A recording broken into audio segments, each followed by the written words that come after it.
Good morning, sir. I am Raben Manuel A. Galareta from BSIT B2, and this is our activity for physical activity module 2. First activity is self-assessment, video documentation. For question number 1, what would I like to change, if anything, and why? I would like to change my body to an energetic body so that I can move freely without an exhaustion. For question number 2, what is going on in my life that would facilitate behavior change, inhibit it? Well, for my answer about that, I must put a goal setting and to monitor myself so I can see the changes towards my exercise. For question number 3, where I am now in my physical activity level. For me right now, I am still level 1 on my body composition. For question number 4, have I tried regular exercise before and failed to stick with it?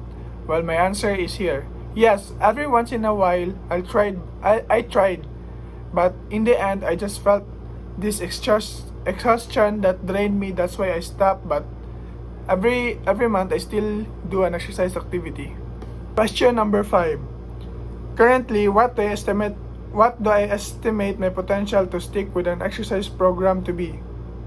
What I do is that I make it personal, and I set goals and I chart my progress every day when I exercise.